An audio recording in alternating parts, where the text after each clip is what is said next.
दोस्तों, जो आज हम आप लोगों के सामने कहानी का प्रसंग लेके आए हैं, ये कहानी बहुत ही ज्ञानवर्धक है। इस कहानी से हमें ये सीख मिलेगी कि हम अपने भविष्य में किन परिस्थितियों में, अपने कैसी भी परिस्थिति हो, उस परिस्थिति को कैसे हम हल कर लें और अपनी लाइफ में एक अच्छा मुकाम हासिल कर सकें। और इसमें हमें महात्मा बुद्ध द्वारा एक ऐसी 3 जानकारी मिलेगी जिस जानकारी को हम सीख करके कभी भी अपने लाइफ में दुखों का सामना नहीं कर सकते हैं। तो चलिए दोस्तों, इसको समझते हैं एक कहानी के माध्यम से।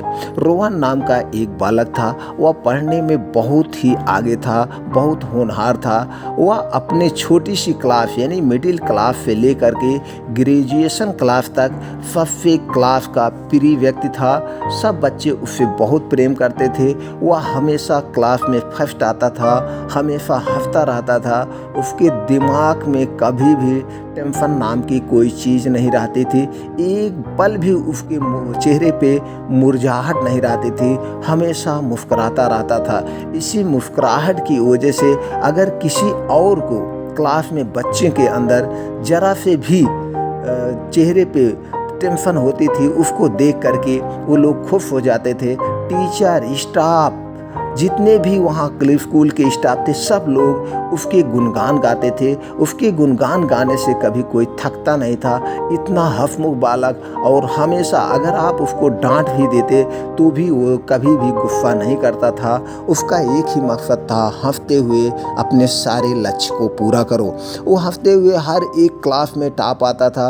अब वो ग्रेजुएशन कर रहा था। ग्रेजुएशन की उसकी पढ़ाई कम पूरी होने वाली थी।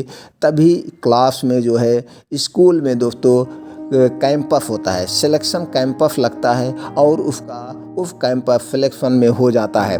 उसको वहीं ही कॉलेज से ही नौकरी मिल जाती है एक बहुराष्ट्रीय कंपनी में, एक इंटरनेशनल कंपनी में उसका जो है दोस्तों सिलेक्शन हो जाता है। अब उसकी सैलरी बहुत अच्छी सैलरी थी। वो इतना पैसा पाता था कि वो सोच भी नहीं सकता था। अब उसको नौकरी करते करते उसके पास गाड़ी, बंगला, पैसे सब कुछ हो गया। उसके पास पैसे की, गाड़ी की कोई टेंशन ही नहीं था। हमेशा काम में अपने बिजी रहता था। वो अब उसको हंसने का भी मौका नहीं मिलता था, खेलने का भी मौका नहीं मिलता था। वो अपने लाइफ में इतना उलझ गया था। कुछ दिन ऐसे चलता रहा। कुछ दिन चलने के बाद 4 से 10 साल बीतने के बाद फिर वह वापस अपने गांव आता है और एक बार वो स्कूल में जाता है। स्कूल में आता है तो देखता है पूरा स्टाफ बदल चुका है। स्टाफ के सारे लोग बदल चुके हैं। अब वो प्रिंसिपल क्लास में जाता है, प्रवेश करता है ऑफिस में। ऑफिस में जाता है तो जो प्रिंसिपल है उस समय असिस्टेंट प्रोफेसर थे, लेकिन अब इस समय वो प्रिंसिपल हैं। प्रिंसिपल के सामने जाके प्रिंसिपल का पैर छूता है। पैर छूने के बाद ये सामने खड़ा होता है। प्रिंसिपल हंसते हुए कहते हैं, क्या बात है बेटा, आज तुम बहुत उदास लग रहे हो। तुम तो ऐसा ज़िंदगी में कभी रहे नहीं, हमेशा आप हंसते खेलते रहते थे। आज ऐसी क्या बात हो गई कि आपको हमने पहली बार देखा है कि इतने उदास हो। उसने कहा, क्या बताएं सर, हम अपने ज़िंदगी से बहुत बोर हो चुके हैं। हम अपनी ज़िंदगी से एकदम ऊब चुके हैं। हम बहुत टेंशन में रहते हैं, हमेशा हम सोचते रहते हैं, बहुत परेशान रहते हैं। क्या करें, इन परिस्थितियों से कैसे निकलें। प्रिंसिपल सर ने कहा, अरे बेटा, तुम इतना, ये ज़िंदगी है, इस ज़िंदगी में उतार चढ़ाव लगा रहता है। लेकिन वो तब भी नहीं मानता है। तो प्रिंसिपल सर कहते हैं, चलो तुमको बगल गांव में एक बहुत बड़े ज्ञानी महात्मा हैं, उनसे हम मिलवाते हैं। वो तुम्हारे कुछ ना कुछ समस्याओं का ज़रूर निवारण कर देंगे। तो प्रिंसिपल सर उसको लेकर के ज्ञानी महात्मा के पास जाते हैं। महात्मा को प्रणाम करते हैं। प्रणाम करने के बाद महात्मा कहते हैं, आज हम तुमको 3 पक्षियों की ऐसी संघर्ष भरी कहानी बताएंगे। इन 3 पक्षियों से आप कुछ ना कुछ सीख सकते हो। ज्ञानी व्यक्ति के अनुसार कुछ ऐसे पंछी हैं जिनके गुणों को अपनाने से व्यक्ति की सफलता की राह आसान हो जाती है और वो लक्ष्य प्राप्ति के लिए बेहतर तरीके से आगे बढ़ सकता है। ज्ञानी पुरुष कहते हैं कि ज्ञान जहाँ से प्राप्त हो उसे ग्रहण कर लेना चाहिए। जिस तरह सीखने की कोई उम्र नहीं होती है, उसी प्रकार अच्छा ज्ञान प्राप्त करने के लिए ये नहीं देखना चाहिए कि सामने कौन है।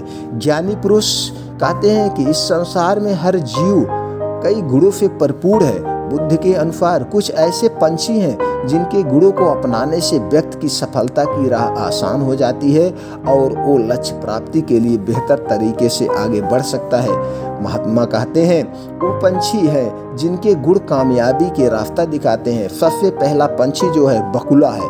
बकुलों की खासियत होती है कि वो अपनी सभी इंद्रियों पर काबू करना जानता है।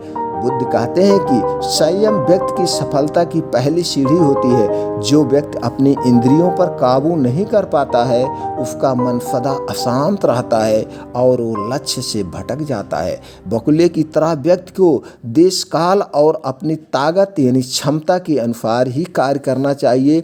इसमें सफलता की संभावना प्रबल होती है। एकाग्रता के साथ किया गया काम सफल होता है। दूसरे पंछी है कोयल। वाणी से ही व्यक्ति के व्यक्तित्व की पहचान होती है। जिस तरह कोयल तब तक चुप रहती है जब तक उसकी मधुर वाणी नहीं फूटती है, उसी प्रकार अगर अच्छा नहीं बोल सकते हो तो चुप रहने में ही भलाई है। कम बोले लेकिन मीठा बोले। मीठी वाणी लोगों को आकर्षित करती है। तीसरा है पंछी जो है मुर्गा। मुर्गे से हमें क्या सीखना चाहिए? सूर्योदय से पूर्व उठना, डटकर मुकाबला करना, मिल बांट कर खाना और स्वयं हमला कर अपना लक्ष्य जुटाना।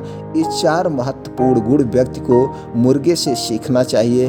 कामयाबी हासिल करने के लिए ये 4 गुण बहुत मायने रखते हैं। तो महात्मा ने बताया कि बेटा ये 4 पंछी के गुण अगर आपके अंदर आ गए तो आप अपनी ज़िंदगी में कभी परेशान नहीं होगे, कभी उदास नहीं होगे और आपका जीवन जो है सबसे सुखमय जीवन होगा। इसलिए इन 4 पंछियों के गुणों को ज़रूर अपने लाइफ में उतारें, आप कभी दुखी नहीं हो। तो दोस्तों ये कहानी कैसे लगी? आपको ये कहानी अच्छी लगी हो तो दोस्तों कमेंट बॉक्स में जा करके एक उत्साह के लिए आप थैंक्स या ओके लिख सकते हैं। ऐसे ही और ज्ञानवर्धक मोटिवेशनल कहानी लेकर हम मिलते हैं अगले वीडियो में। तब तक के लिए आप लोग दोस्तों खुश रहें, मस्त रहें। जय हिंद, जय भारत।